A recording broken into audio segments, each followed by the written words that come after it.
Hello, Christine. Oh, how are you? I am a-okay. I just took my vitamins and, we're just, Proud of you. thank you, waiting for them to kick in.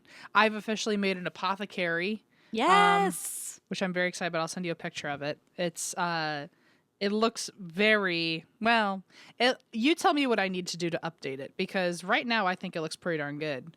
But, I want to change up either the tray or something. I want it to look like a whole experience. You know what I'm saying? And right now Sure. I just have the spooky bottles, which I'm fine with, but we It's a can do start. better. We Yeah. can do better. You know what I mean? But anyway, I'll send you a picture of that. I'm sending it right now to Geo's Trio. Okay. Geo's Trio. Do you know I do that every time I think about Geo's Trio? No, I didn't, but now I do. Anyway, okay, I sent you a picture. That's my apothecary situation. And I'm telling you, if you are someone out there who needs to start taking vitamins or supplements, it is a fucking game changer, because every day I wake up and I go, every day I think I gotta get to the apothecary real quick, but I hope it's open. I sure hope the apothecary man is there for me today. And this is good stuff. it's good stuff, right? It's not bad. You're onto something here. Are these, what are these, Tylenol? No, vitamins. In Penelope's. Why is it called Penelope's? Okay, so that's one place out here that Eva's actually currently obsessed with. It's called Toothsome's Emporium, or Sir Toothsome's Emporium or something, and it's like a restaurant that's also got a lot of it's got like a candy store, but it's all like steampunk apothecary themed. And but so I went there before I even knew Eva liked it, but Allison and I stumbled upon it, and they have a whole bunch of fun, apothecary jars. And so I was like, and they're filled with candy, but then I was like, let's just get this and then eat the candy, and then I've got apothecary jars. It's like best of both worlds. I know it. And so anyway, there's a lot of bottles there, and only half of them are currently filled. And I found some DIY thing where you can dye the glasses so they look all different colors. This is very much the early levels, the early stages. And then one day when Allison and I have a much bigger place, we plan on having a room that looks like half apothecary, half spooky tavern, half witches area, witch nook. Yeah, you put that in your Zillow search, right? Well, certainly we have requested an additional room. Right. That's close enough. They'll know what it means. But so anyway, when one day we'll have a big spooky cabinet that's unnecessarily large, full of vials. But this is my starter pack. I love it. It's great. I'm impressed. It's not really as thorough as my apothecary, which is otherwise known as my nightstand. But it is much more organized. So Thank you. I am impressed by that.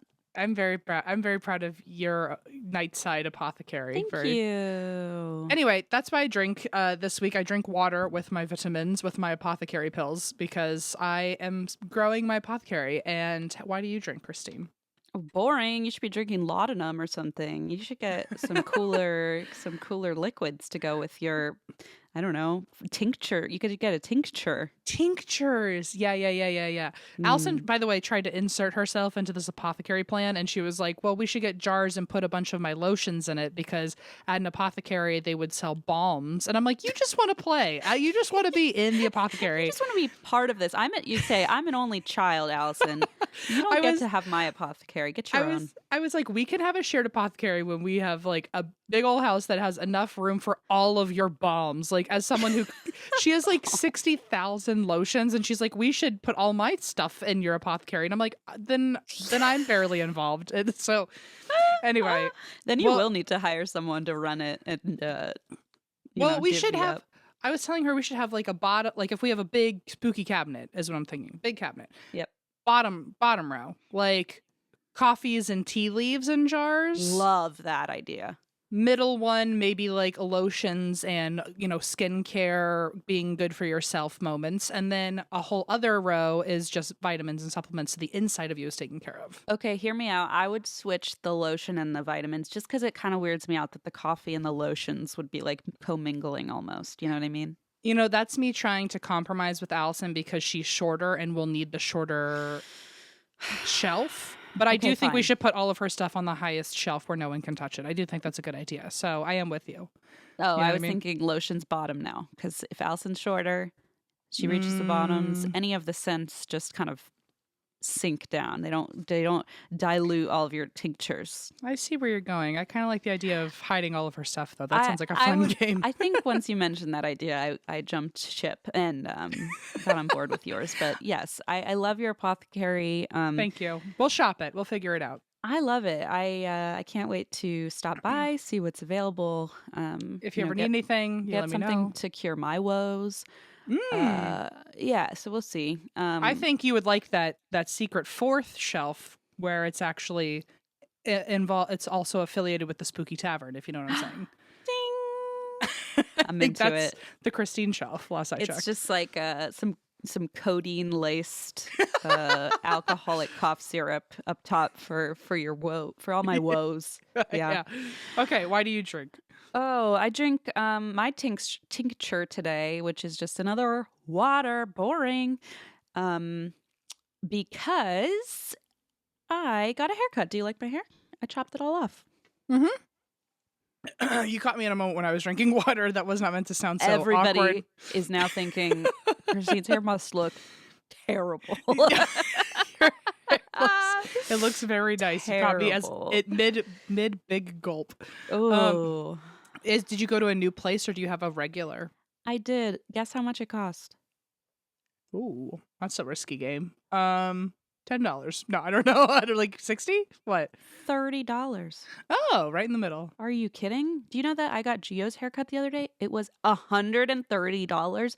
I'm like, my haircut was $100 less than Gio's. Like, what To be is fair, going on? every inch of his body is covered with hair. I know. He's I'm like sure. Gaston. Yeah, he probably did add a lot of anxiety to people's days when he goes into that hair salon. So, I know, but like, wow, I just felt like, what is going on? I'm like, I don't have any excuse. Like, I spent 2 years not getting my hair cut because I have so many excuses. Like, it's so expensive, and now it's $30. Are you kidding? Like, I'll get my hair cut every day. I don't care.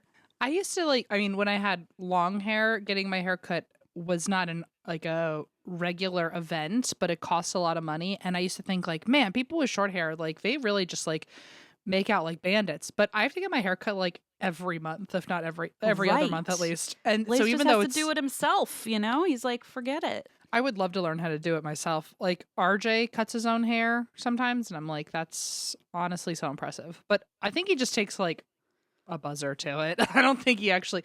I'm very, people with skills are just always so Well, impressive to me. Hasn't Allison tried to cut your hair? That was a COVID situation. I don't think Okay. that was a quarantine project. That wasn't part of the apothecary's offerings. No. But I do. She did a great job for not knowing what she was doing. I was impressed. I mean, it's better than anything I could pull off. So Yeah, we also, it was the perfect time to do it though, because if I hated it, we were still inside for another year. So whatever. that's fair. That's fair. But yeah, that's all. I don't really have anything too exciting. Well, that's not true. I'm literally the reason I drink in a negative way is I'm just like so overwhelmed by our upcoming tour in a good Oh. way. In a good way and a bad way and a bad way. I'm excited for you to come rehearse, and I'm excited for the day where we're like, okay, we've got it. I'm very excited for that day, and I'm honestly so angry it hasn't come yet. Wow. I really am so fucking stressed. Like Me too. like I'm so stressed. This is the only time today that I probably won't be crying. And it's know. because I'm trying to be brave for you. Me too. And there's just nothing in my apothecary yet that has been able to fix me. Can you step it up, please? Because I would love to visit your apothecary and cure my woes, which this is my big woe right now. The second I have like something stronger than propranolol, I'll call you. Thank But, you. I'm just so beyond Ooh. scared. Like I'm currently cold because my blood is running icy. Guys, it's Holy crap. We're It's scared. also so scary because we were so proud of the last show that like we just Yes. feel like this show has to be on par, if not better. And like And the other thing is the first time we did Here for the Booze was in January of 2020, right? Is that Mhm. right? And February, a whole year.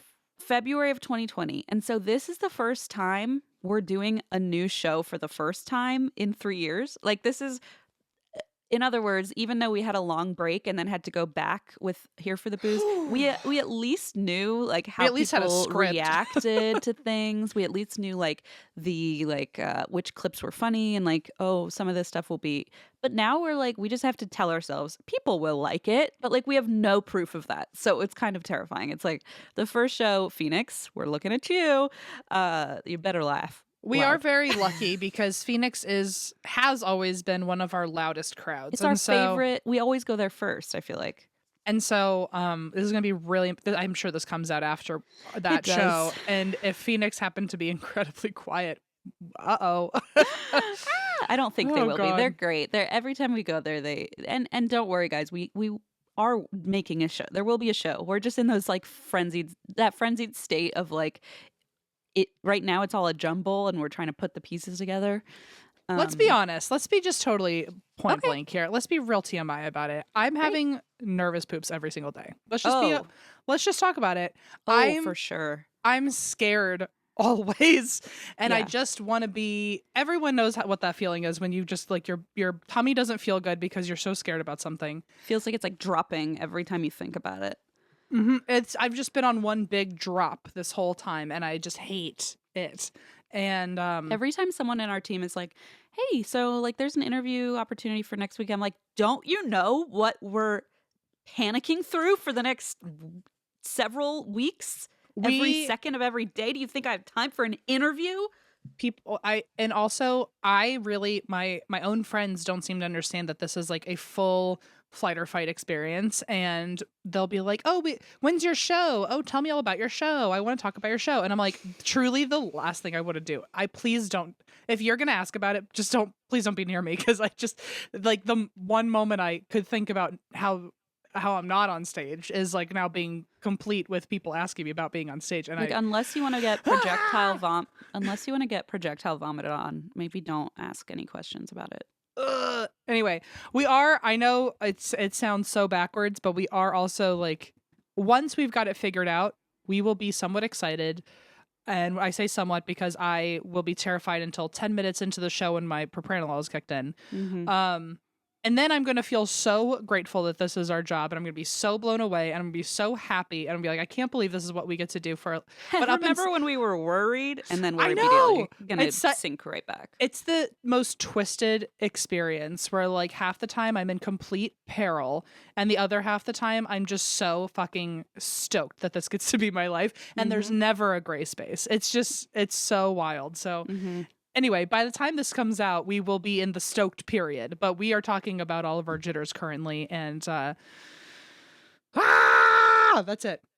I know. Poor Eva has been in 0 of the brainstorming sessions because Em and I basically kick her out because we're like, you don't need to see us this way. Like, not like this. Not like this. You know, you see us in so many different states of behavior and of peril and of fight or flight, but just sit this one out. Like, you know, take care of yourself because we're going to really send you into some sort of a mental black hole.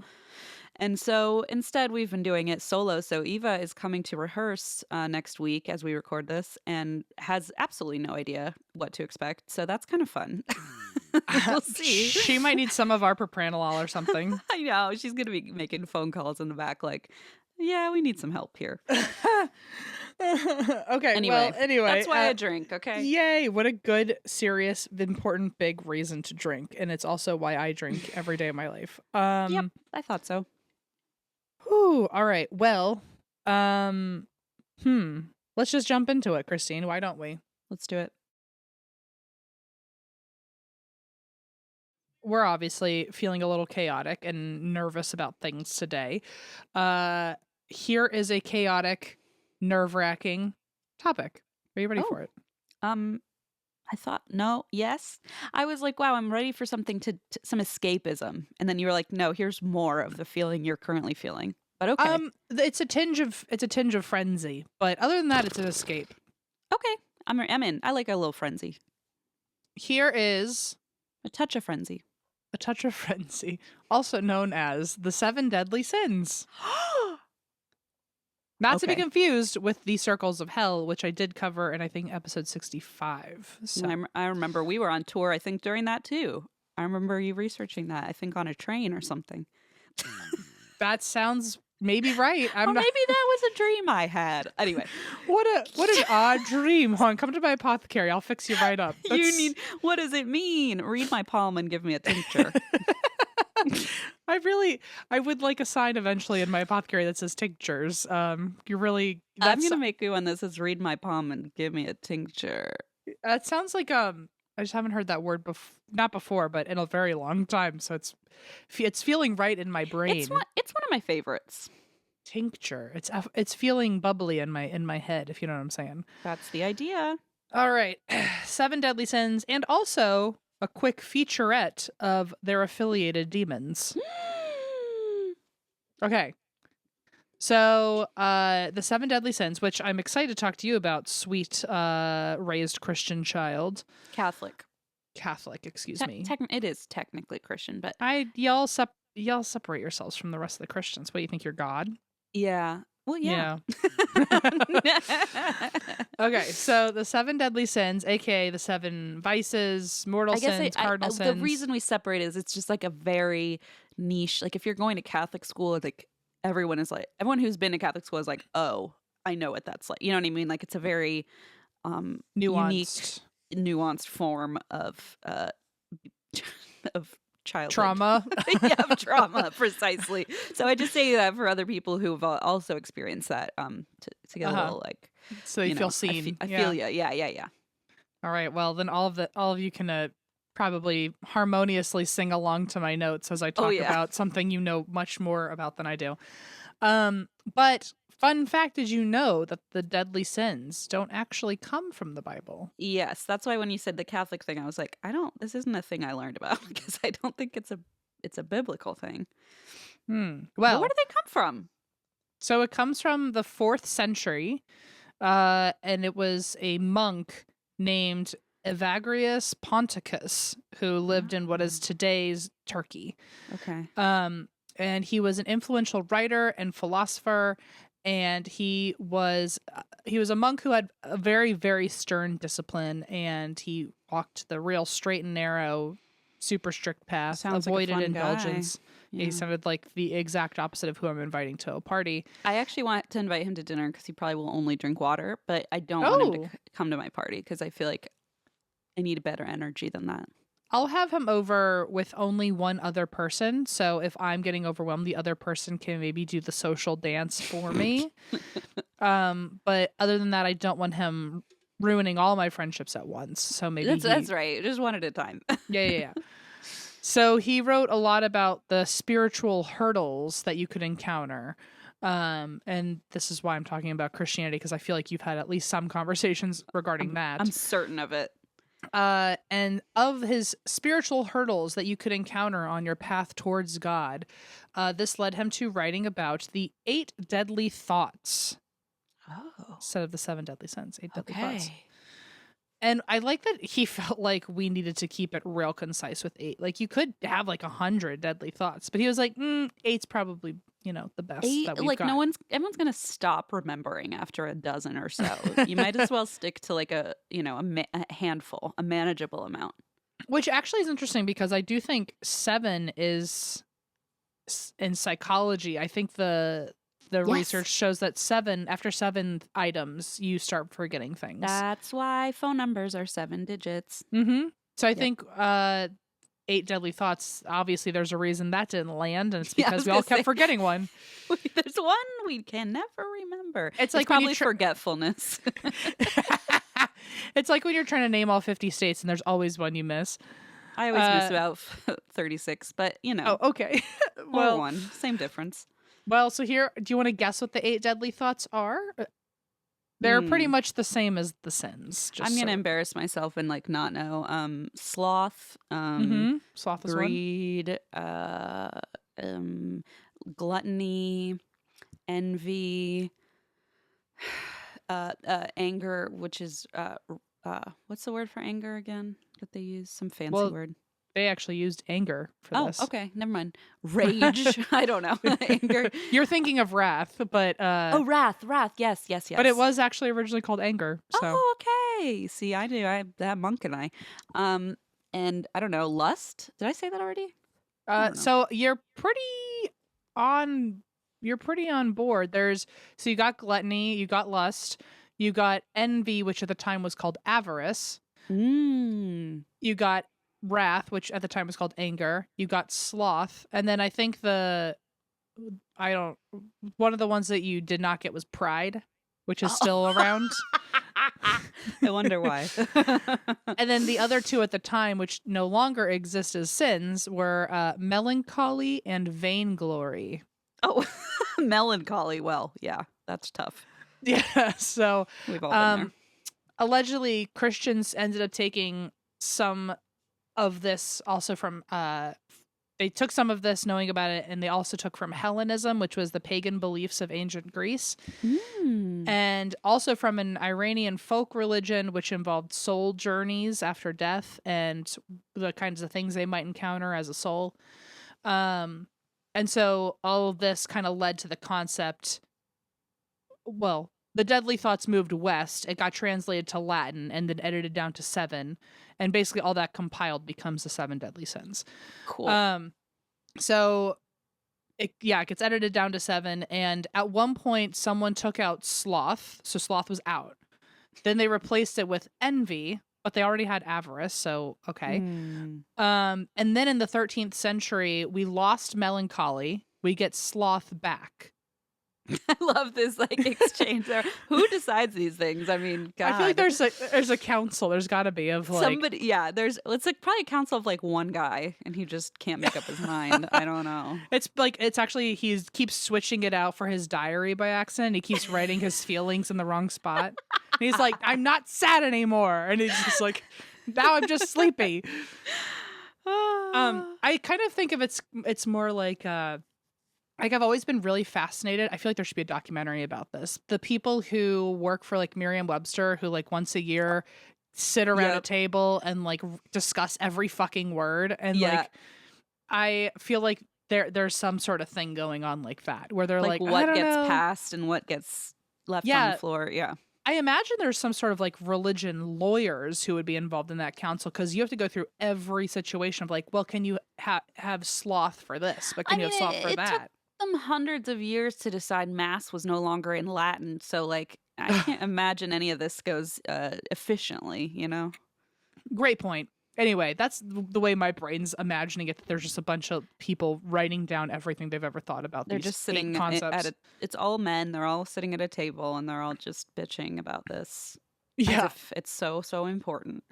So by the medieval times, melancholy is out. No, melancholy. Yeah, melancholy is out. And sloth is back. Sloth is in. Yeah, pass the word. Alert the authorities. These are the styles of the year. Fashion trends. Then avarice. Oh, sorry. Avarice is not the same as envy. I got that mixed up. Avarice is the same as greed. So the name just got changed over time. So greed always was here, but she needed a new name. She needed to glow up, and we got greed. Glow up, indeed. Rebranding. Then people decided that pride and vainglory were too similar, so they dropped vainglory. I mean, vainglory is a more fun word, but I do see why they had to get rid of one. I'm also if they're so similar, why didn't you get rid of pride? What's the situation there? Great point. Obviously, pride was a little more important, no? So pride was also declared the leader of the other sins, which I love that they clearly derailed. In this meeting, they totally derailed, and they were like, if you were one of these, who would it be? And it just became a conversation where pride became the main honcho. Yeah. So now we have the following: gluttony, sloth, pride, envy, wrath, lust, and greed. Those are what we've got. And indulging in them they're called the deadly sins, because indulging in them is deadly to the soul. That's why it is a Oh. deadly or mortal sin. Got it. If you do any of these things too much or too often, just things will not work out for you over time. You'll lose friends, you'll lose enemies. I don't know. Well, that's something for an author to figure out. Write about it. Something for not us to figure out. So too much of any of these sins in your soul will be damned to hell. That's the nice religious twist to that. Cool. And they may not kill you, but you will pay for it eventually in some way. Great. Interestingly, I want to say these are not unforgivable sins. Like they're not even commandments. They just happen to be deadly. Which in my mind, as someone who did not grow up with any real religious teachings, I always assumed the 7 deadly sins should be up there with like the commandments. It's you would think so, but apparently they're not even fucking related. But like, but I feel like the 10 Commandments are so much more specific. So it's like, don't, cheat on your spouse. And it's like, that's a very specific one. Whereas like these other ones, these 7 deadly sins are more like behavioral qualities you can have. So I feel like that makes maybe sense. that's why you're supposed to like work against them. Well, I guess if it's like don't cheat on your spouse, you would be partaking in one of the 7 deadly sins. Right. So that already happens by breaking one of these 10 commandments. Right. That's true. I think it sounds like, I don't know, it sounds like all a bunch of baloney, so. It does sound like baloney. You know, that's some Oscar Mayer shit right there. Last I checked. Not that I'm saying cheat on your spouse. I'm not saying that. I'm just saying like all of this is just religion is silly, folks. It's an eye roll to me. This whole thing about you're gonna kill your soul. Like, come on. Yeah. Just be a good person. You know. Mm-hmm. Just be nice. I mean, I'm the goodest I'll ever get, and if I'm still going to hell, well, that's just too darn bad. Then you might as well sloth around a bit and enjoy your life, okay? As the person who takes like 3 naps a day and eats 100 snacks out of my nosh galash, look, it's not my fault that maybe I'm one of the I'm playing around with all the deadly sins. Yeah. Okay, so the Catholic Church's official stance on the 7 deadly sins. They say that only God can see into a human soul, and even if you commit these sins without asking for forgiveness, so if you just happen to be the dirtiest sinner there ever was, apparently, God could still forgive you based on the situation. So even though they're technically the 7 deadly sins, they're still the 7 very circumstantial sins. I can see that, though. It's like, oh, well, I was being lazy today, but I broke my leg and I'm feeling sad about something. Okay, well, then God can forgive you for that. But if you're just being an asshole and cheating on your spouse and you don't care because you're a sociopath, then maybe God's going to be like, I think that's one of my personal peeves about, those who partake often in the Bible for sport, I guess. Yeah. But like, I feel like a lot of people like to cherry pick, and I feel like these concepts are so vague that anything could be right or wrong based on whoever's just opening their mouth and talking about it. That's exactly it. It's like, well, then, I just say bottom line, just like, make yourself proud. Yeah. Who cares? Self-care. Yeah. So anyway, now we're going to get into each of the, do a mini deep dive on each of them. Demons. Well, the demons come later, so relax, but hang on. Fine.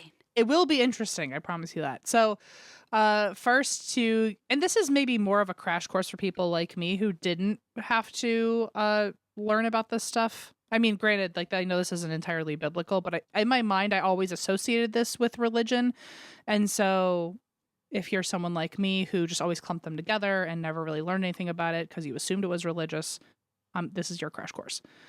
So, gluttony is excessive eating and drinking. I do the excessive eating, you do the drinking, Kristen. I mean, so we're already in trouble there. Ding dong, here we are. It's eating, and the reason why it's one of the sins. Do you know any? Do you have a no clue? So, it's because if you're eating more than one, you could be eating more than needed for health, and so now you're just being unhealthy, which shouldn't be a sin, but okay.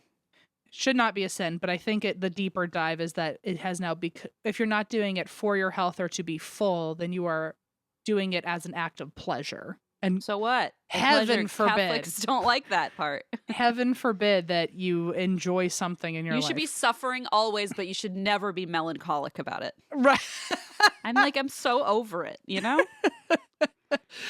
And gluttony is also, this part I could understand, and it maybe there over the years gluttony has just become like a warped translation, but I could see this being one of the early reasons why gluttony was a no-no. It's because it implies you are you have a lot of food and or resources.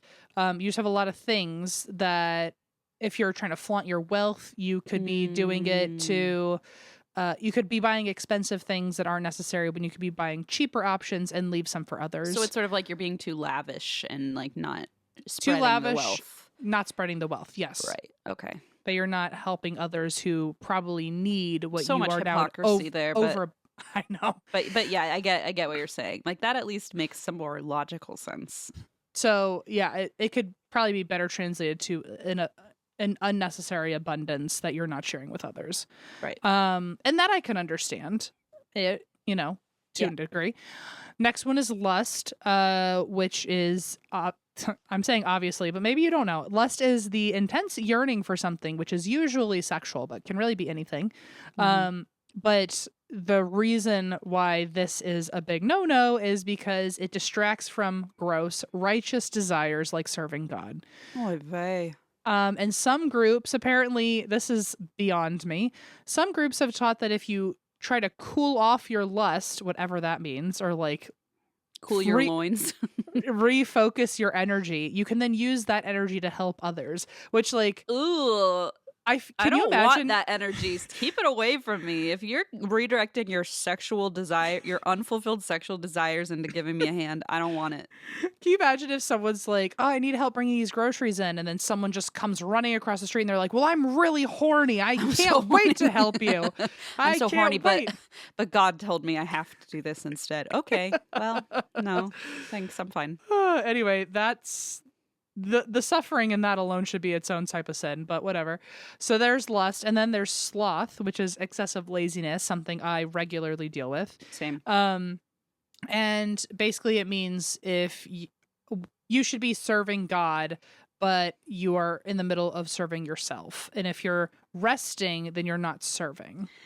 Okay. I mean, I think a lot of us can have been working very hard to undo that exact thought of that exact construct that we've been ingrained with. Like, resting is no good. It's like, well, I imagine it also goes hand in hand with gluttony or something where like or not gluttony, whichever one. It's like, oh, well, you're, gluttony, because it becomes an act of pleasure, because you could add that into. Right, like if you want to nap or you lounge around and now you're just being lazy and you just want to like take all the time in the world instead of serving God, okay? Who do you think you are? Well, on top of if you're resting, you're not being helpful to God. If you are excessively lazy, you are wasting away whatever talents God gave you, which is like beyond disrespectful for not appreciating the skills he gave you when he could have given them to someone else. How will capitalism thrive? I mean, no. Sorry. I don't know. I'm on one today. You're sending me into a tizzy, speaking of tizzies. Well, so the longest deep dive I have for you is on envy. So it was defined in medieval times as, quote, sorrow at well-being, joy at harm. Which feels a little like Schadenfreude or something to me. Yeah. But so envy could be over someone's things, relationships, health, concepts, anything, just if you're jealous at all. And if you envy what someone else has, the problem with it is that you'll eventually start to pray for their downfall so they don't have it anymore, or so that you can have it. And that is ungodly. That is I can unholy. see why. Yeah, it's unkind too. I could see why. I mean, just in a general sense, I can see why that one would be, frowned upon. I think it's human nature, obviously, but I guess all of these are. But yeah, I could see why, you don't want to get to a point where you're wishing ill will toward other people. I get that. I get it. I get these on a human level that has nothing to do with like serving God. Exactly. I get like, all right, if you have lust, check yourself, make sure this is like a don't wanted just like lust. blindly follow it. Right. Yeah. Exactly.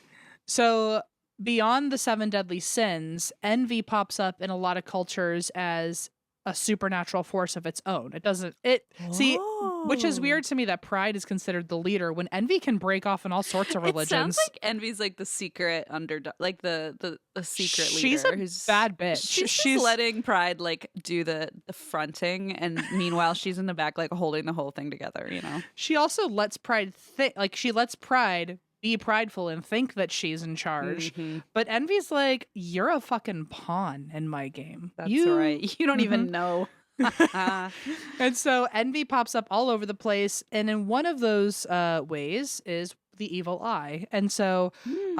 if you would like a deep dive with very, very, very well done sources, very, very well done research team over at Parcast, please go check out our rituals episode on the evil eye, which is episode 23. I I don't. loved that episode.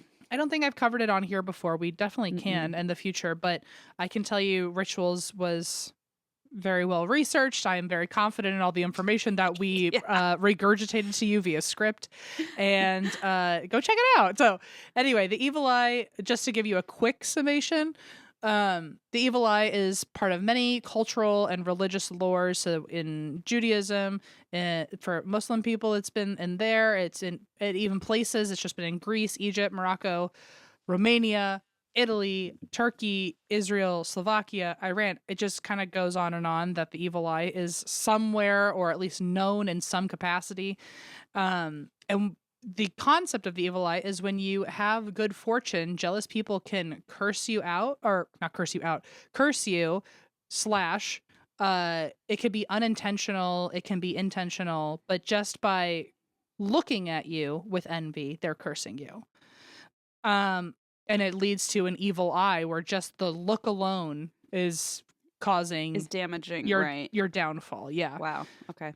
So this is why a lot of cultures use special protections against the evil eye and envy in general. So a lot of people will hang amulets, especially in areas that they want protection. And around the world, envy is this powerful concept. And even back in Syria in 3500 BC, there are carvings with protective like symbols that are all meant to keep envy away. So Wow. um and just note as we're saying this, they're like, so evil eyes, they're also called ocular amulets. Right. um I'm giving quotes because I don't use that phrase a lot. I don't know if anyone else has ever heard that before, but ocular amulets. And this is where I do a little spiel. Join me, won't you, Christine? Where Well, you start. I'll stand on the sidelines till I know what the spiel's about. where it's just a sidebar where I just wanted to say that a lot of people out there will purchase and wear a lot of ocular amulets as a fashion trend or a statement piece. Mm. And some say that the evil eye like transcends culture and religious boundaries and anyone can wear it. And maybe that's true. I would personally suggest that you learn a little bit about it before you're just kind of wearing it. Even then, it might have some really strong, you know, affiliations for some people. The BBC even said it may be worth considering its meaning beyond a mere trinket or fashion statement. The evil eye is a remnant from the very dawn of civilization, harking back to some of humanity's most enduring and profound beliefs. To wear an amulet flippantly without such knowledge might not only render its protective abilities useless, but incur an even more potent curse. Whoa. Okay. I didn't see it ending that way, but apparently the BBC is warning you of Curse. curses. I'm warning you about appropriation, but yeah. you know, You whichever pick and choose. whichever one kind of, makes you aware faster, read into that one. Right. You know, But I love evil eye icon. Oh my god, iconography. And in I can see both sides. I mean, when I went to Greece, they sell so many of just like evil eye on everything, and in Turkey too. And it's just, it's a really cool design. And I think if especially if you got it from somewhere where you're like, oh, this has a meaning to me, I think I mean, again, it's not really my place to say, I suppose. But, I bought several as like gifts for people when I was there. So I don't know.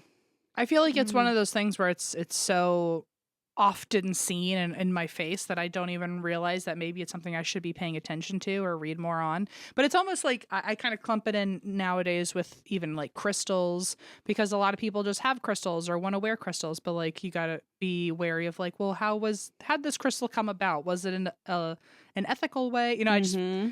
I feel like just everything comes with a caveat now. Not that that's bad, but might as well throw this on the list of things to double check before, Yeah, that makes sense. I can see just that. there's nothing wrong with being well read about things that you buy and wear. So, That's true. so anyway, that is envy, and now we're gonna go on to greed, which very much goes hand in hand with envy because it also focuses on material worth. Oh. And so it also goes hand in hand with gluttony, by the way, because it's about wanting unlimited resources, and Okay. even when you already have enough. So the only thing I really have to say about greed is it happens to be like envy and gluttony combined, in which case I feel like it's not really needed. I feel like there could just be 6 deadly sins here. Like if envy plus gluttony equals greed, then like why is greed one of these options here? Also, 6 goes into 666. Mhm. And I kind of like the 6, but yeah, what are you gonna do? We gotta call a whole council, and it's a whole thing. You said, what are you going to do? Not a damn thing, Not Christine. a damn thing, and that's called sloth. Okay, so the other one is wrath or anger, and it's intense anger at someone that ultimately becomes hatred. Ooh. And Christianity tells people to put aside their anger and their grudges and leave it to Jesus, leave it to God. And Okay. the Bible even says, leave your anger to the wrath of God, vengeance is mine. And I guess this is a way to teach you like patience. Whoa, vengeance and is mine. Jeez. I guess that means like God's got it under control. It's like, well, that's great, but also I don't want that. I want it in my control. Yeah. And so I guess it's to teach like self-control and patience and forgiveness and leave it to God and all that. It teaches faith, really, I suppose. Yeah. And the Catechism says, if anger reaches the point of a deliberate desire to kill or seriously wound a neighbor, it is gravely against charity. It is a mortal sin. Whoa. Wrath has also been interpreted as not just anger and hatred towards other people, but anger and hatred towards yourself. So, just like how it's wrong to hate your neighbor who God created, and so if you hate him, you are hating something of God's image. How dare you? It's also wrong to hate yourself who God also made, and this could be how dying by suicide is considered a cardinal sin. Okay. Because you are, you're taking God's control out of his hands I or see. something. What? Okay. Or something. Or something like you get it. You get it enough. I get it. So then the final one is the ruler of the girlies, pride. I'm sorry, it's really envy, but pride thinks she knows what's going on here. Wink. So pride is the overindulgence, which sounds like gluttony again to me, folks. Okay. The overindulgence in your own self-image. Okay. While ignoring others. Okay. So apparently you can love on yourself as long as you also love on others the same amount, but pride assumes that you only like yourself and nobody else that much. And pride apparently never worries if it's hurting other people, how it's hurting other people. It's just solely focused on yourself and not being of the people. So there is a professor named Professor Clark at St. Patrick's Seminary and University who said that pride makes people take credit for God's work, which, okay, there's that information. The older sin, her big sis, who like ran off and maybe deconstructed, her name's vainglory. And vainglory is what makes us seek human acclaim. So it's very similar to pride, where pride is you're just all about yourself, but vainglory is you're doing it for you others. Want like recognition. Yes. Got it. Which apparently a modern version of that would be like constantly checking your phone to see if someone texted you or checking your social media to see if you got another follower. Oh, like the external validation, basically. Okay. Exactly. I think pride is like, I can be the only one validating myself and that's fine. But like vainglory is others need to be there. So luckily So that's, first of all, those are the 7 deadly sins. But if you want to counteract them, there are 7 holy virtues. Okay, now we're talking. These also come from the 4th century, interesting, but they come from a poem by, I hope I'm saying it right. Well, he's not around to tell me. Someone will be, though. Somebody will. Aurelius or Aurelius Clemens Prudentius. Yeah, Aurelius. Okay. Like Marcus Aurelius? Sure. Okay. Never mind. I'm sorry. I'm so sorry. My brain just absolutely never retained whatever you just said. Okay. So it comes from a 4th century poem by him where the saying "patience is a virtue" comes from. Oh, I don't have that, by the way. No, not even a little like, bit. I'm the one. I'm like that's my biggest personality flaw, I think. Is it? Interesting. It's one of mine, anyway. I know that it's something that I really struggle with, and that people I know really struggle with. My impatience. Interesting. Of the 7 deadly sins, which one do you think is the one that you suffer from the most? Oh, that's a great question, Em. And I was going to ask you, but I didn't even think about my own answer. Maybe pride, but not in like a way of like being vain, just like needing like validation. I don't know. What about you? Let me think for a minute. Well, I would say if we're counting old ones, I would say I definitely have vainglory under my belt. Not for like checking how many followers I have, but as someone who, from my own childhood trauma, and now I'm a people pleaser because I crave acknowledgement and recognition. I guess that would be mine too, but and again, not in a way of like I think I'm all that, but just like needing the external validation. But it's like, do you like me? Could you just tell me you like me? Like me? I think probably sloth is my biggest one. Yeah, that's a big one, and I think a lot of people probably think they have that when in reality we're probably just burnt out. But I think it's burnout. I think it's like in my ADHD, like the motivation lack thereof. Yeah. I think I'm good on almost all the other ones. Like maybe some gluttony, greed I don't really have, wrath I don't really have, pride I think I'm all right. What about envy? I have bouts of envy, but they go away pretty quick. Same. Like I catch myself sometimes feeling that way, and then I'm like, yeah, that's not nice. I think in the era of like, I don't know, insert thing here, supporting insert thing here. Like, I think we try very hard to like be open minded of like supporting, wanting to make a unit and be helpful and bring each other up. And so I think a lot of times that I personally have ever felt envy, it's very easy for me to stop and say, you're being jealous and they're doing a really good thing and you're really proud of them. Yeah, you just like, wish that you were matching them. Yeah, exactly. It's sort of like look at yourself for a minute and be like, okay, this is like an internal problem to address.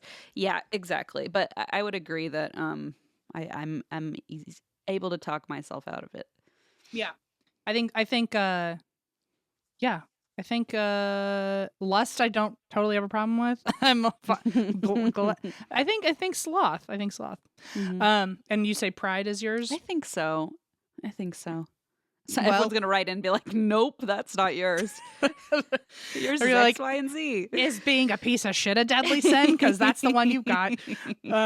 Okay, so here are let me talk about the 7 holy virtues for a second. BibleInfo.com, first time I've ever desperately needed that website. They call the 7 holy virtues a cure to the 7 deadly sins. Okay, a tincture, if you will, a tincture, a balm, as Allison might desperately say. Woes. A cure that just might slip itself onto my apothecary cabinet. So, for envy, do you know? You actually said it earlier. I don't know if you remember that, but do you know what the cure for envy would be? Oh, because I described envy earlier, and you went, "Oh, well, it's just not blank." Nice. Kind. Yeah. So kindness it's pretty much, this is like opposite day. Like, what's the word that means not envy? Kindness. Oh, cool. For gluttony, do you know what cures gluttony? What do you call it? my God, what is wrong with me? Not If you determination. Like, hold on. if you say it, I'm going to be so impressed. Uh, Not to like feed into your pride, but willpower, maybe? pretty much it's temperance. Temperance. Oh, interesting. And then what cures greed is charity. Okay.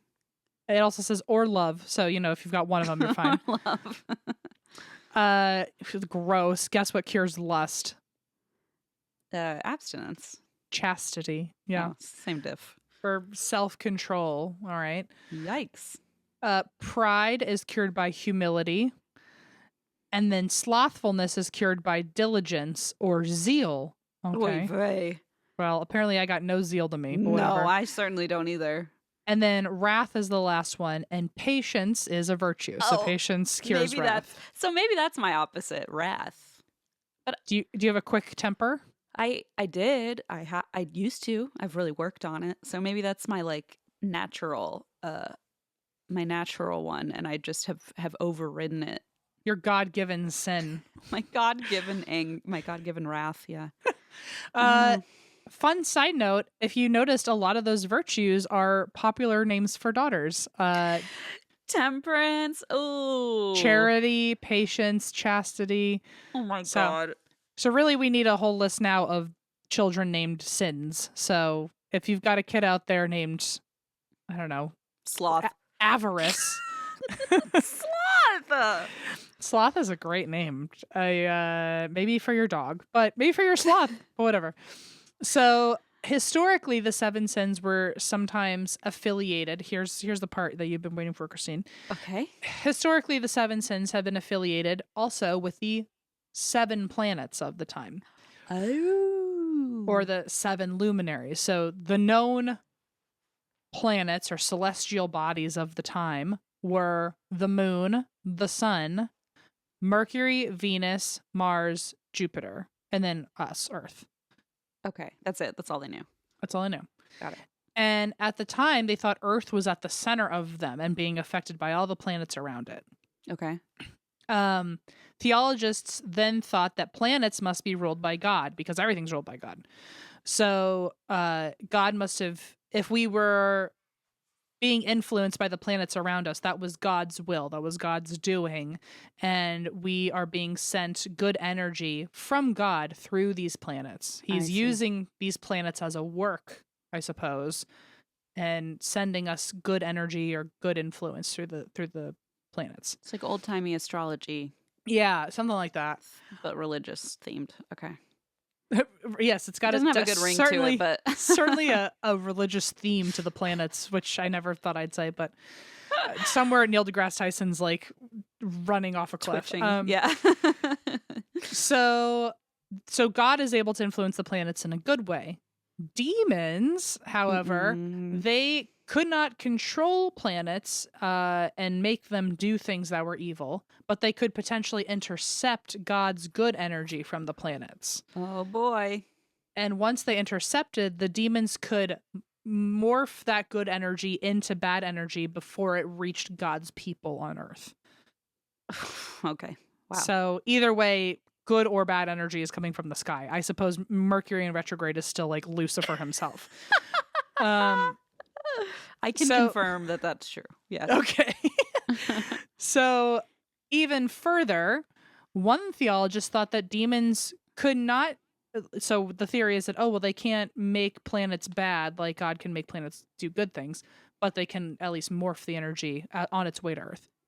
But there was one theologist who thought, no, demons can manipulate planets. And on top of that, they can take form as planets. Demons can turn into planets. Cool.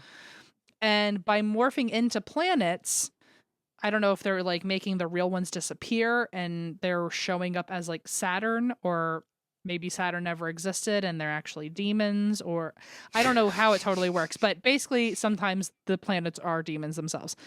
And the reason they would do that is because they're tricking people who would be worshiping God and praising the planets and all this, that they would accidentally be worshiping demons disguised as planets. Tricked ya.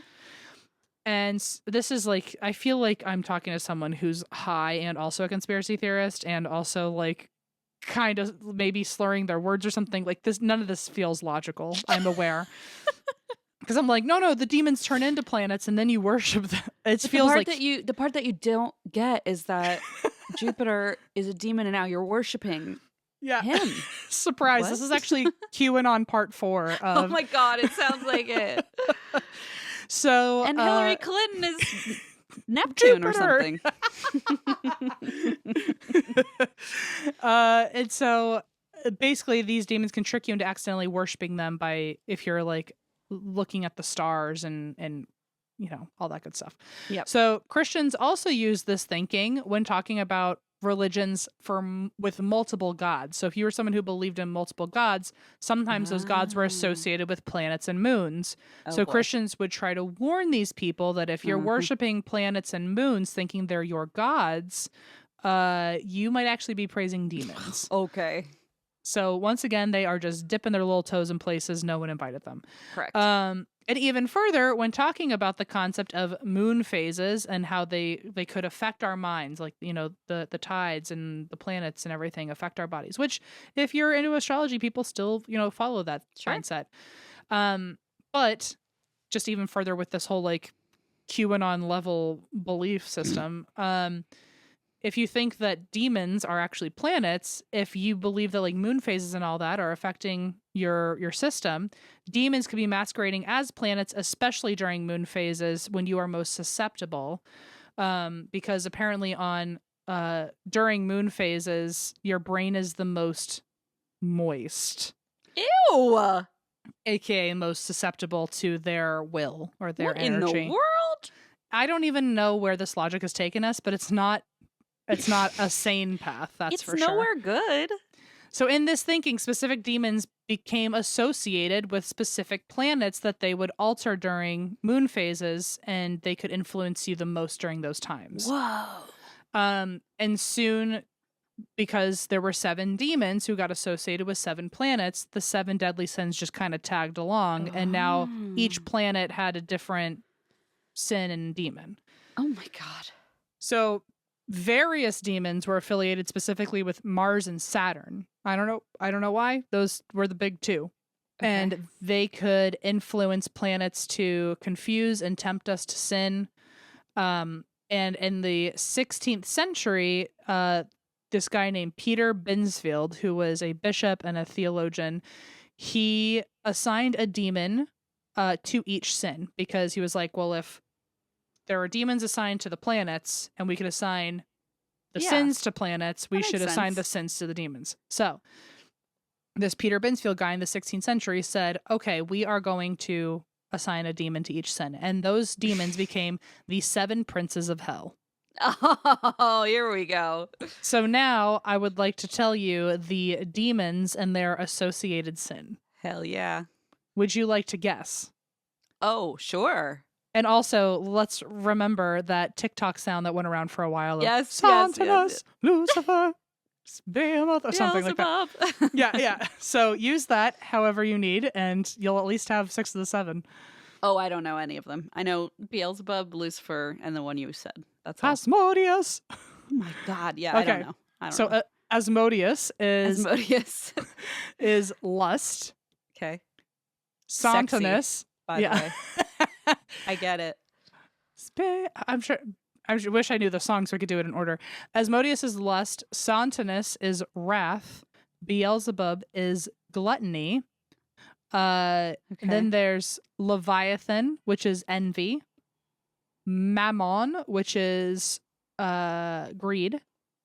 Belphegor, which I'm guessing is the same as like Belphazar or something like that. That's Belphegor. Okay, Belphegor. Okay. Is sloth. And then Lucifer, who I for some reason Lucifer is number 1 in my mind, which makes sense because he's associated with pride, the number 1 sin. Yep, fallen angel. Interesting. I always think Satan and Lucifer are the same person. I always do, though. I know it's not right. But no, it's not right. I can't help it. So anyway, Peter was a well-known witch hunter, and the guy who created the system and named everyone, he was a well-known witch hunter in the 1500s. So of course demons were like fresh on his little brain. And Satan and Beelzebub were at the time getting very popular because in the 1500s, where Peter was, he was in Germany. In the 1500s Europe, this was when witch hunts began erupting, and Satan and Beelzebub were two of the main demons often attached to witchcraft and unholy Sabbaths. Oh. So, and then what did he? So that'd be gluttony and Satan was wrath. I don't know if there was a meaning to that, but because he was probably hearing those two names all the time, he was very quick to drag them into his new little system. Oh, I think there is a reason to it, actually, because I literally fucking wrote it down. Okay, so could be why... Sorry, I did these notes at 2 a.m. So gluttony and wrath are Satan and Beelzebub. And they played roles in witch accusations because witches were often angry at someone in town.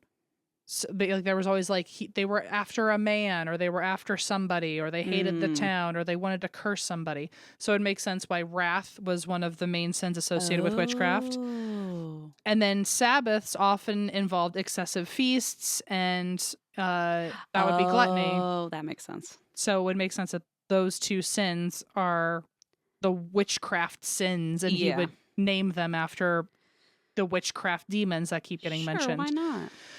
Anyway, by the way, speaking of Sabbaths, they were excessive feasts, often including flesh and blood. It was like the perversion of the Eucharist. But this is a note to say that witches I have wanted to cover witchcraft in general as its own episode.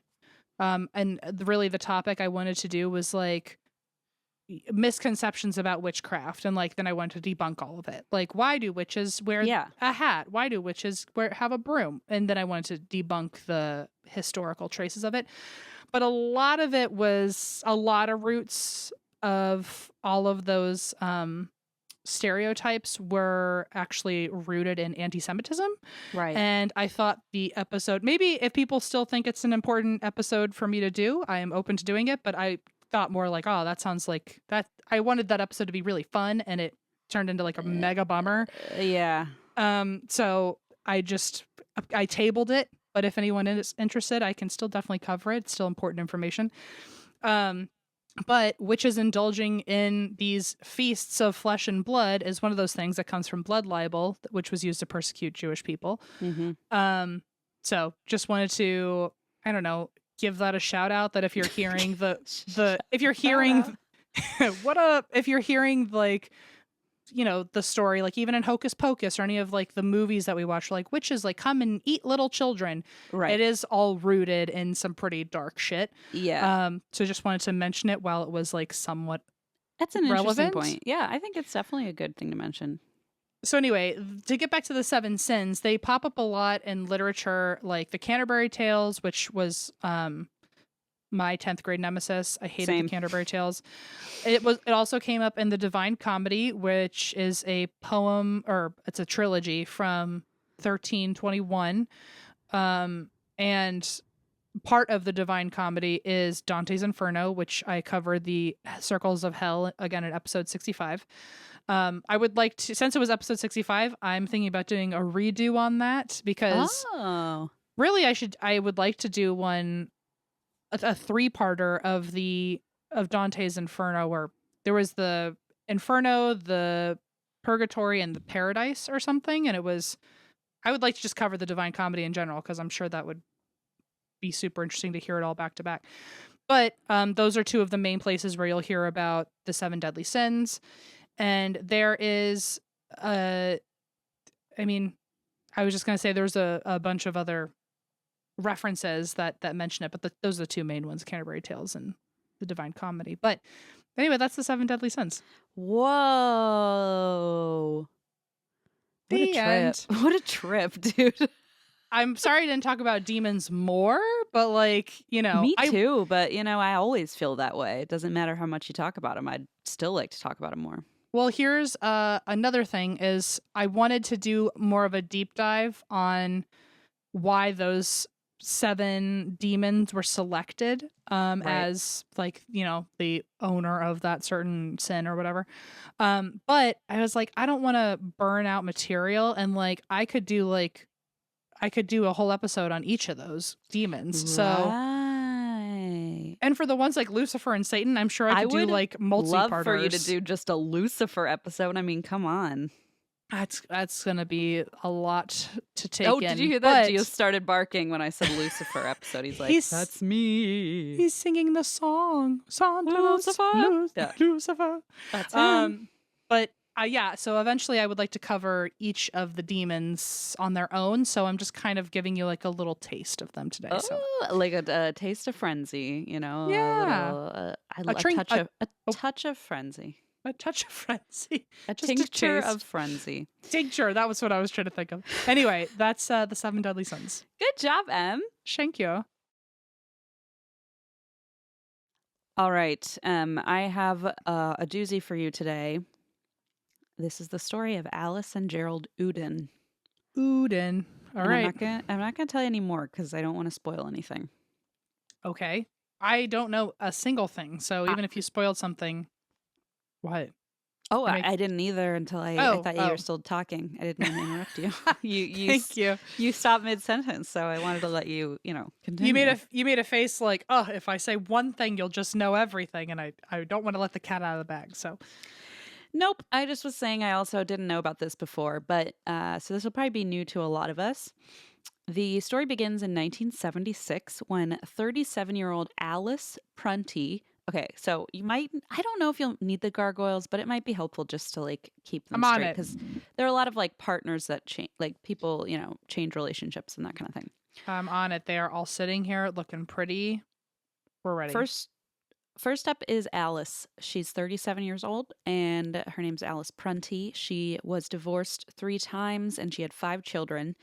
And in the 70s, as you can imagine, this was a hard position to be in, with divorce not being so common, and being a single parent not being as common, or at least not as acceptable in society. Mm-hmm. And so, she was having a hard time. So she decided to move to a new state where she could have a clean slate, a fresh start, and the gossip, the reputation wouldn't follow her there. Got it. So she decided to move, and she took her kids with her. She thought maybe we could, start fresh, get a comfortable life going for the 5 kids. And she moved to Wyoming, which I can imagine being, a state where you could probably start fresh, especially in the 70s. So she moves to Wyoming, and she moves next door to this guy named Gerald Uden. Okay. And Gerald is immediately taken by Alice, like just so enthralled by her. Mm. And he himself was also 3 times divorced, so they had that in common. Hey-o. And he had 2 sons in his previous marriage to a woman named Virginia. So now Okay. we've got Gerald, and his ex is Virginia. And Virginia? the 2 kids are named Richard and Reagan. Hang on, I'm getting the others out. Hang on. Okay, Richard and Reagan. They're it. the 2 little boys that he had from a previous marriage. And Gerald didn't have them by birth. Richard and Reagan weren't his children by birth, but he had adopted them when he was married to their mother, Virginia. So Gerald had once been deeply in love with Virginia, kind of the way he's deeply in love now with Alice. Mhm. And back when he was in love with Virginia, he saw her as a tough woman, just like Alice. She liked guns and target shooting, which was something he was passionate about. And he fell in love with her outdoorsy, sort of like Wild West spirit. Mhm. And he loved having the boys around to teach them about shooting, fishing, camping. And he and the boys would rehabilitate orphan ducklings. Oh, shut up. That's so cute. And they would eat dinner as a family every night. And he basically fell as in love with having sons as he did with Virginia herself. Within 3 months of meeting, they were engaged. But first, Virginia wanted Gerald to adopt her sons so that she could be, allegedly, it was what she said, fully independent from their father. And this way, if he adopted them as his own kids, then she wouldn't have to be associated with their father anymore. And so he was thrilled. He signed the adoption paperwork as soon as the lawyers gave it to him. But pretty seemingly, it seemed random. It seemed very sudden. Virginia just up and left. Oh. She wanted a divorce from Gerald, and he said he couldn't imagine why. Everything seemed to be going well. She took a mysterious trip to Philadelphia with the two boys. And when they returned, they all seemed deeply unhappy. So Gerald starts wondering, like, what happened in Philly? Like, was there another man in the picture? And she was unhappy now with their home life. But of course, he couldn't stop her. So she left and officially divided their things and moved away with the kids. And he agreed to pay child support for the boys. But quietly, he was wondering maybe this was just a scheme to get a more reliable man on the hook for child support. Now he's the legal father of these children, so now he owes child support. Maybe that was the whole plot all along, like he's trying to get to the bottom of it. And at this point, he's paying nearly double what her ex had been paying. Gotcha. But also that seemed kind of far-fetched, like what a wild plan to concoct and, get the children married. It just seemed like also a little far-fetched. So he wasn't sure. But that's where they left things. Gerald, for what it's worth, saw the boys whenever he could, but it never really felt the same. So when Alice stepped into the picture and moved in next door with her children, Gerald was like, oh my gosh, finally I get another chance to be a provider, a father, a husband. And he was excited to start anew with Alice. They met because Alice needed electrical work done on her new trailer. And the trailer park manager introduced Gerald as their local handyman. And pretty immediately, Gerald saved the day. Alice was pretty intrigued by him, and the two of them started a romance. There was something to be said for their history. They both had been divorced 3 times. They both had kind of tumultuous past relationships. And so they felt they could understand and confide in one another in the ways that, other people just wouldn't understand. As for Alice's previous husbands, so she had the first husband was a cop in Illinois, and her second husband was a World War II veteran who had died of alcoholism-related complications. He left behind a lot of debt, and so the widows and orphans pension for World War II vet families wasn't enough to support Alice and the kids, so she basically was working as anything she could, a bartender, a nurse, a bus driver, just trying to pay the bills. And she essentially had created this life where she was the type of woman who would do anything for her family. And Gerald was just smitten with this, with her, with her family. And within 5 months of meeting, they were married. And pretty soon after that, they bought a new farm together where Alice could really start fresh and start a new life. Eventually, Alice told Gerald about her third husband. This guy's name was Ron, and he was a Vietnam veteran who had been discharged from the Army for mental health issues. And Alice actually had met him working as a nurse in a psychiatric ward, and he was her patient. So she said she knew it was wrong, but she ran off with him.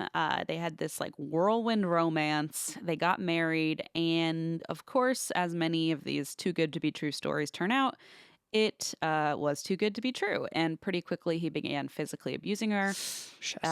He told her he had killed children in Vietnam and he would do the same to her. Oh my God. Yeah. Wow. Holy shit. As we know now, there was a whole lot of undiagnosed, untreated PTSD going on with a lot of these veterans. And that doesn't obviously excuse that. And, killing children is a war crime. So, that's besides the point. But, just putting context here. So Gerald was happy that she confided in him, and he was even more happy that she had fled this abusive relationship and moved across the country, joined him, found finally her true love. Eventually, Alice's adoptive parents, Sam and Vivian Barber, moved a trailer onto the Uden's farm, and they were all one big happy family. But there were 2 people conspicuously missing from this arrangement. And those people were the little boys. They were, Richard and Reagan were not welcome Ugh. on the Okay. property. So Gerald had unrestricted rights to see the boys, and he wanted to see them, but Alice wasn't on board with this. She was like, they're not really your children. They're not, yikes, they're not, Jeez. part of this family. They belong to your ex, like, get them out of here, essentially. She acted strange when the kids were around, and she pressured Gerald to cut his visits with the boys shorter and shorter. And that, along with Virginia's kind of Virginia was the ex, the mother of the boys. Her kind of job hopping and unreliable housing meant Gerald rarely saw his sons. This is big yikes, if he ran into them in public with Alice, he would pretend not to know them. Oh His my own God. boys, and they were kids. And and like, not that this matters, like he should, as their father, should be doing it either way, but he also really loved them. Like, it sounded like you were Like, mentioning that he like really is so bonded with these kids. Yes, exactly. And now he's just totally 180'd and like pretending he doesn't know who they are. I mean, it's terrible. So Virginia, the mom of the boys, his ex, moved the boys back to Pennsylvania for a time, but they got sick pretty often, and there was always some mysterious issue with Gerald's insurance anytime they needed it. And at this point, Alice is getting pissed off at Virginia, the ex, and is saying like she's interfering in our lives. And so she starts sending these aggressive letters about the insurance, asking for more, and the letters that were asking for more child support. She starts writing back these like aggressive, cruel letters to Virginia. She says, quote, "If you get the idea that I don't like you, you're very correct. I have no use for any woman that does not have the mind, guts, and the backbone to stand on her own 2 feet and take care of herself and her kids by herself without raping some poor man's pocket. Any woman that can't do that is a worthless piece of garbage." Oh my God. Yeah. I don't like her currently. Yeah, it's bad Okay. news. She Does goes, it change? well, I mean, I don't care who wrote that. It's not nice. Like, I don't No, want to no, be around. No, I mean, like, do I eventually like this person, or am I allowed to just like really judge? Well, whoever I don't wrote know. I mean, do you like? I don't like someone who talks like that, but I don't know. I didn't know if we were gonna find out like I'm she giving wrote no that by you by think force or something. I'm giving no spoilers. Okay. So she writes this nasty. No, she wrote these. Okay. That's what I needed. She wrote them. She wasn't forced into writing them. So it went on like that, calling Virginia, quote, "worthless trash" and a con artist. And she said Virginia must have really worked to entrap Gerald, who apparently, quote, "doesn't even like kids," which, like, that's not true. But anyway, the letter finally ended with Alice referencing a recent power plant crisis near where Virginia lived. And she said, quote, "I was hoping the power plant would explode and take you with it. Holy It's shit. really a shame it didn't." So, like, bullying to the nth degree via letter. True, but like also the dumbest way to do it, because now we have It's all everything in on file. writing. It's all on paper. It's just so stupid, okay? Oof. So Virginia's reply letter to that is lost, but in the next letter that Alice sent back to Virginia, she did take some of it back. So she kind of softened and she said Gerald never said he didn't like kids. She just assumed he didn't because he never visited the boys, which is like, isn't that your fault? But whatever. Right, yeah. She also asked him and found out that he avoided his sons because he thought Alice wanted him to. So she kind of admitted to that, saying like, I know I've gotten in the way. But she still berated Virginia as a mother, still called her a leech, among other things.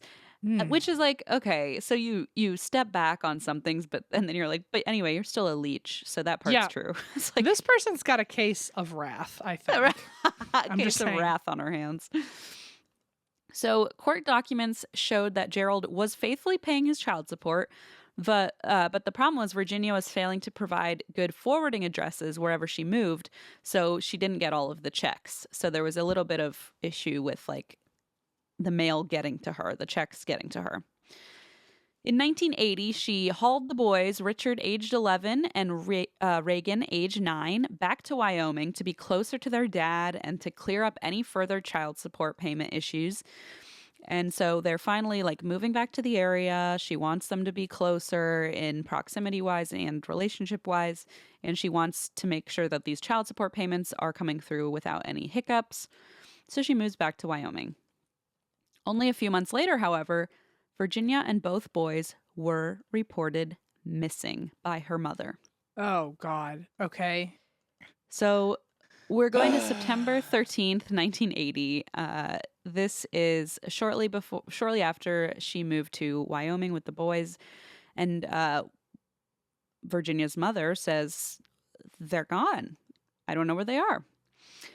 So when they questioned Gerald, he told the sheriff that Virginia was supposed to meet him with both kids so they could go on a bird hunting trip, but they never showed.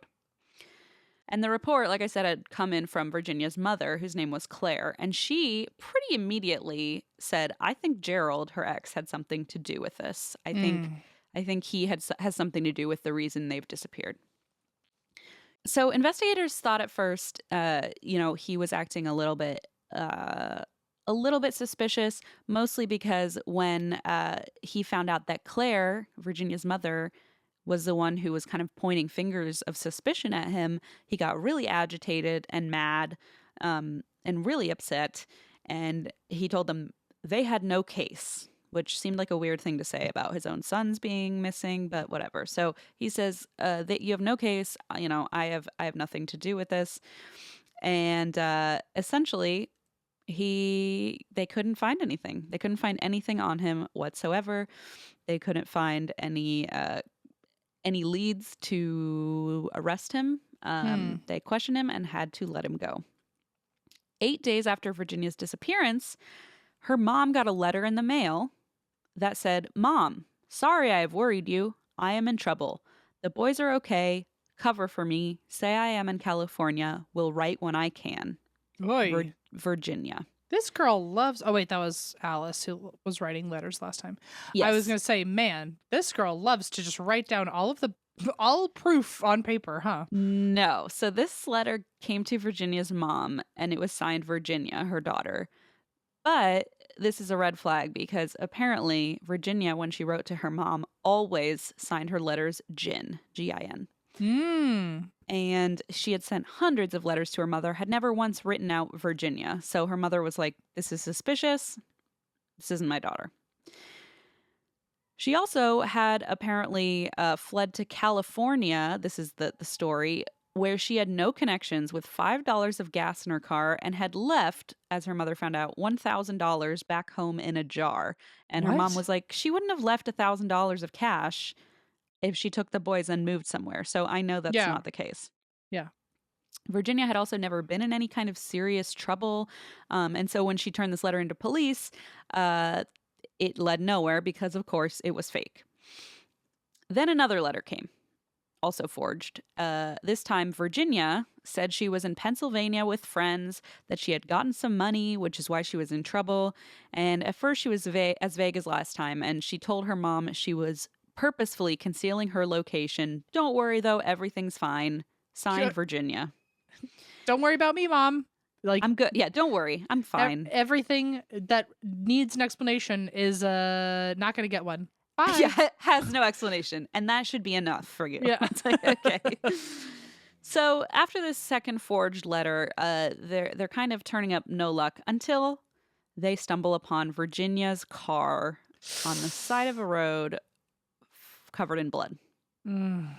This is an important clue, obviously, but aside from, signaling that something bad might have happened to her, it was a dead end. There was just nothing they could take from this that led them There was no evidence on the car or anything? Well, at the time, there was no such thing as DNA evidence, so it just, nothing they could figure out.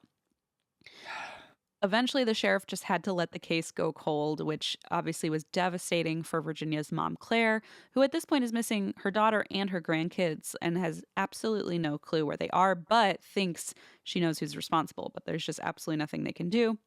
So the case goes cold, and it is cold for years. Oh, my God. Wow. That is 14 years, to be specific. Holy crap. Okay. And now we're fast forwarding to 1994. And Alice's son approaches police. And he says, Mm. I have something to get off my chest. And they're like, okay, what is it? He says, when I was a teenager, I heard my mom confess to a murder. And they're like, okay, we're listening, you know? Turns out it was not the murder of Virginia and her sons. Get out. It was the murder of her ex-husband, Ron, the abusive Vietnam veteran. Ugh. Well, okay. So now there's a whole. This has to at least open the door for them to wonder about her It later. does. Ding, ding, Okay. ding. Good call. So this is the story. Okay, so basically once her son back in the day was a teenager and he was with his mom when she got a little drunk, got a little emotional, started spilling some secrets. She admitted that Ron, his stepfather, his former stepfather, had been abusive toward her. She was scared of him. So one night she went into his room while he slept and shot him in his bed. Oh She my said she God. then dumped his body. She put him in a barrel, rolled it to her car, and then dumped his body down a mine shaft and fled town and never reported this to anyone. And no one had ever come looking for him. So That's wild because I feel like at some point they're going to find a dead body, recognize who it was, and then see if he was married. well, they right? put him down a mine shaft, and no one's Oh, right. going down there. It's abandoned. It was an abandoned gold mine, so there was just no Got it. reason to be in there. And so people just thought, well, he must have just gone off the grid, you know. Hmm. And police looked into this. They saw that this guy Ron had no paper trail, and they were like, okay, yeah, we can confirm he's probably dead. And so the kind of the tip you're sending in, you know, you're onto something here. So Alice had filed for divorce, claiming abandonment instead of, you know, reporting this death to the police. And when he obviously failed to show up at the court date, she got this divorce request, no questions asked. So police jumped on the case, but unfortunately they couldn't turn up anything solid. As for the mine, they went to the mine and it was way too dangerous. They needed like much more money and more reinforcements to be able to go down there safely and look. So once again, they just had to walk away. And so the case went cold for another 11 years. What? I Can you know. imagine getting the courage to finally like I know. out your mom like that, and then now you just live for over 10 years wondering if the police are ever gonna. Imagine every day you're like, does she know that I told police? Like, Yeah. oh gosh, that would be a terrifying thought. I can't. I would be so scared every time. And you'd probably be like, was it worth it? Because nothing even came of it. Like it Yeah. didn't even go anywhere. Oh boy. Yeah, that's a really scary position to be in. So it took another 11 years, but in April of 2013, finally they were able to properly search the mine and they discovered a skeleton. Oh. They were able to track down Ron's daughter, and she gave her DNA evidence, and they were able to confirm that, yes, this was the skeleton of Ron. And just as Alice's son had described, they found this body in the mine shaft, and there was a bullet wound in the skull. So they bring Alice in to be charged with his murder. And she resisted at first, but she finally broke down and admitted she had done it. But now she's saying, well, it was self-defense. And she said one night, yeah, she changed the whole story. She says, one night Ron, quote, went berserk and was going to hurt her baby. So she shot him in self-defense. But the story she had told her son was that she just took the gun and walked in while he was sleeping and shot him. So, you know, just a different version of events. Meanwhile, Gerald hears that Alice, by the way, who's now 74 years old, Oh my and God. they're still together. So Gerald hears that his beloved 74-year-old wife Alice has been arrested. Police call him and say, "Hey, we've taken your wife in for something that happened in Wyoming." Yeah, something And- pretty big. Yep, just a little something or other, like a dab of something. And he just couldn't bear the thought of his beloved wife taking the fall for a murder that he committed. So he went into the police station What? and he said, "I know you've arrested Alice for the murder of Virginia and her two sons, but it was me. I did it." What? He thought Alice had been arrested for the murder of Virginia and the two boys. He didn't know she was arrested for the murder of her ex-husband. Shut up. So wait, that sounds like a wait. So if all that's true, that sounds like a movie where like two people got married not knowing that they both had already killed their own spouses before finding each other or in the middle of finding each other. So he knew that Alice had killed her ex, but he didn't think that this arrest, he thought the police basically framed it in a way to kind of trick him. They basically framed it as like, we've arrested your wife for something pretty bad and you need to come in and like blah blah blah. And so he thinks, oh my god, they've arrested her for the thing I did, which means they either found a body or they found some evidence. So he goes in and he's like, no, it wasn't her, it was me. And they're like, interesting. We didn't even bring up the murder of Virginia and your two sons, but if you're here to offer the information, we'll take it.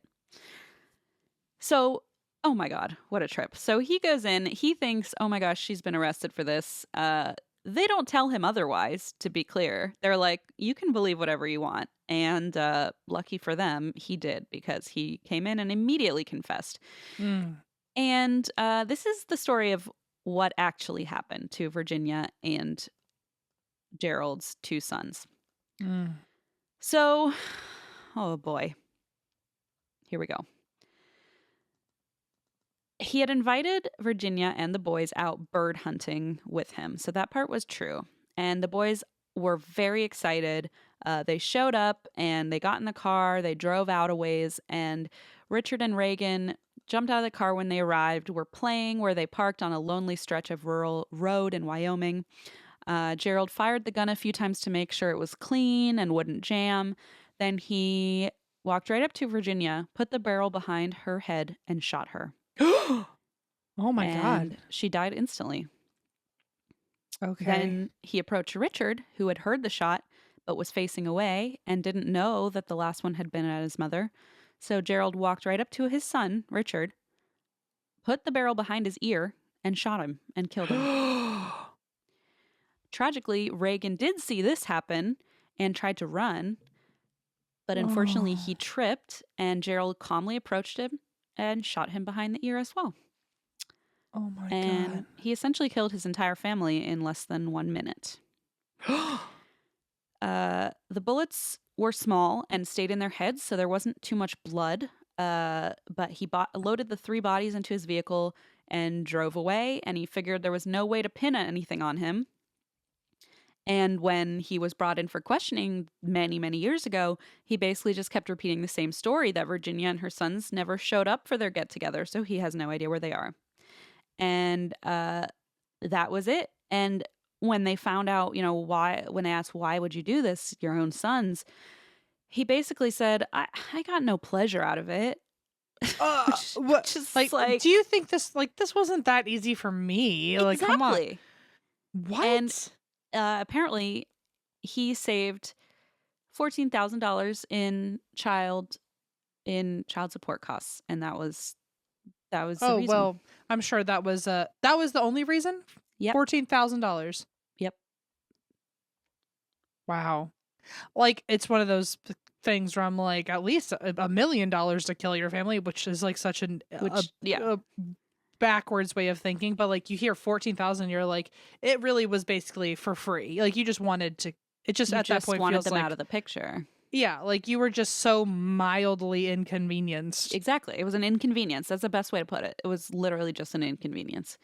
Oh my God. I didn't think it was going to be him. This whole story, because you very well told me in the beginning how much he loved his boys. I know. And it's like so fucked up because he adopted them immediately, like was just took them out, like loved seeing them. It's just so fucking twisted. I don't know. But he walked right in there and he said, I know you've arrested Alice for the murder of Virginia, but she didn't do it. I did. And police are like stunned because they thought they would need to do a little more tweaking to get him to like confess. But he immediately confesses and he tells them, like I said, I didn't get any pleasure out of doing it. None. But it did stop the child support. Oh my God. What kind of sicko? But also double jackpot for the police that day. Like, at least they got 2 murders Two of them figured out. Two of them. And they just walked in and told him. So Wow. it's so fucked up. And, you know, now they've got him, whether he likes it or not. So on November 1st, 2013, Gerald pleaded guilty in trial for the grisly killing. A few months later, Alice went on trial for Ron's death. Gerald was found guilty and sentenced to life in prison. And Alice was found guilty of second-degree murder. So basically, lack of premeditation, because even though she used self-defense as her story, the jury believed that Ron was in bed when he was killed, that he was sleeping. So it's sort of like a mix of, you know, she didn't plan the murder, but also, and he had been abusing her, but also it wasn't like in self-defense in the moment, if that makes sense. Right. So ultimately, Alice was also sentenced to life in prison, and only a few months after her sentencing, she died in prison in her 70s. Suddenly, Gerald rings up his lawyers and he says, you know, now that I no longer have to protect my wife, I actually want to admit that I never hurt anyone. Oh. Hmm. That's oddly Interesting. convenient. So weirdly convenient. He said, in fact, Alice had shot and killed Virginia and the boys, and he only took the fall to protect her. Now that she was free, aka dead, he could finally tell the truth. And so courts were like, nah, man, like you literally walked in and said you shot your own sons, and now you're like, never mind, it wasn't me, it was my dead wife. Like, likely story. So they, you know, whether it's true or not, I don't know. I mean, it seems like both of these people were capable of shooting a gun at someone else. So I don't know. If it wasn't him, I feel so bad for him. But also, if it was him, which I'm pretty sure it was, but if it wasn't him, why are you covering up for the woman who shot your own kids? Like, exactly, I don't have any sorry for that, because it's like, fine, stay in prison. You literally let their grandmother like live the rest of her days without knowing what happened to her grandkids because you wanted to protect your wife if she was the one who shot them in the head. I don't know. Something's twisted. Whether he did it or not, there's something like really twisted going on. I'm pretty sure he's just trying to get out of it. But I think also, so too. I mean, I'm not an expert, but that would be my hunch. Well, that was also the court's gut and hunch. So they were like, nah, we're going to keep you where you are. So, you know, still in prison, he continues to serve his life sentence in the Wyoming State Penitentiary, and he maintains his innocence to this day, which has now been 43 years since the crime. And he says he did it all to protect Alice, which, again, like, if Alice murdered your entire family, explain yourself then. Like, I'm sorry, you know, you it's loved not her. A very good answer. Right? Like, you loved her so much that you didn't care that she shot your 9-year-old son. Like, what? It's beyond me. It's beyond me. So, also for the detail he was able to provide and everything too. So yeah. And I mean, they never found the bodies, so, you know, who knows? But apparently, the daughter, Alice's daughter, who was actually interviewed in an episode of Snapped I watched about this story, said that when she was younger, she remembers her stepdad, Gerald, making an offhanded comment about, you got to have pigs around to take care of the body. And ew. They lived on a farm and they had pigs. Oh my God. So whether he did it or not, he and Alice both clearly knew about it, and at least according to her. And, you know, I think they probably both knew about each other's crimes. You know, she told him about killing her ex and throwing him in a mine shaft, and if he shot the kids and Virginia, I'm pretty sure she knew about it too. Yeah, they just held each other's secret because they both covered for each other. You know, it's really twisted either way. And the way they described it in the episode of Snap too, it was this one guy who's an author. I don't know if has a medical degree, so I don't think that this is like an official diagnosis, but either him or one of the investigators said, you know, I think this was a narcissist and a sociopath got married, and both had just like these really dark pasts that they were just able to happily cover up for one another. That was his assessment of the situation. Oh my God. And also the pig comment really gets me, because if he said that before he ever technically hurt somebody. Oh, this was after. Oh, after. Okay. After they disappeared. Gotcha. I was going to say, like, has he done this before? Okay, that makes sense. interesting you mentioned that because there is another theory that that Ron, the ex-husband, was not Alice's only victim. One of the Hmm. theories goes that her second husband, who died of alcohol-related problems, Mm-hmm. was maybe poisoned, and that is one of the Oh. theories. And there's no, set in stone proof of that, but the daughter who was interviewed said she believes that her mother killed her father, who was that husband. Um, and she thinks that she poisoned him because apparently, the autopsy results are conclusive with poisoning, and they actually got a warrant to dig up the body, and Hmm. they actually were going to do testing on it to see if it contained traces of poison, but the body had been embalmed, and so they weren't able to like trace anything. Wow. But investigators believe that it's possible that she also murdered her other husband. So, it's just like a big shit show of a family right there. Yeah, this is I just hmm. Yeah. It's just like when you wonder how many times in my life have I walked Uh past huh. a murderer. It's like, can you imagine if you not only walked past a murderer, but you're a murderer and you marry someone who will become a murderer, and It just both of you sounds. just It totally sounds like a show. You're right. Like it a. just sounds like a Law and Order like plot twist or It sounds like one of something. those dark comedies where people like have a secret, but then they find out their partner also has a secret, and now they have to Yeah. hide from the cops. And I don't And know. it's yeah. Well, people have presented twisted takes on the couple, calling them crimes of passion and love. Like, What? get out of here with that nonsense. I'm sorry. I mean, think about Virginia's mom, Claire, who unfortunately died in her 90s, but still never saw the case solved. And even though Mm. she knew Gerald had something to do with it, she never got to see him sent to prison. And, there's no love there. Uh, Nope. just fucking twisted, Just hateful nightmares. yeah. So that's the story. The end. Well, certainly a plot twist. I really Right? did not see that coming. I thought it was all going to be Alice, all Alice, and then really really did a number on me there, Christine, with that He storytelling. just walked in and said, "No, it wasn't her." And they're like, "What wasn't her?" Yeah, how convenient that they hadn't let too much information out or I like know. pried him more, because then like he'd have just gotten away with it. Yep, exactly. And could have gotten away with it. Wow. Well, good storytelling, Christine. Thank you. I I was framing the whole story in terms of the sins, and I was like, oh well, that's greedy, that's prideful, Oh, that's envious.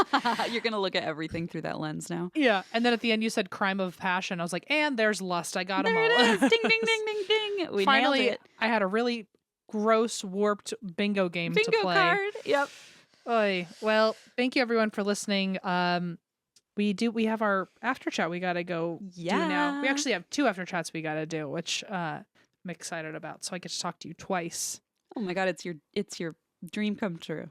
I really do love talking to you in the after chats because we finally get to talk about something that isn't true crime and paranormal, and I like know. it's like people can tell that we actually do talk outside of Yes. that. And by the way, we could talk for the rest of eternity, which is why we are recording these because we might as well, utilize some of it to bring our patrons in on our bullshit conversations.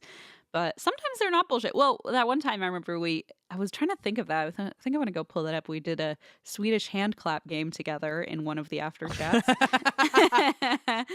And I sang the entirety of Mary Mac. And then in the episode after that, we discussed all the pitfalls of mental illness. So, they really range from like It really, chaotic to serious. if we had a podcast that wasn't about true crime, we would definitely never run out of What a material. mess. What a mess it would be. It would What a never fun end. mess, though. It'd be It a real. would be fun. Anyway, I'll see you over there, I guess. And if you would like to go listen, please join Patreon and check it out. We'll see you there. And That's why we drink. clink.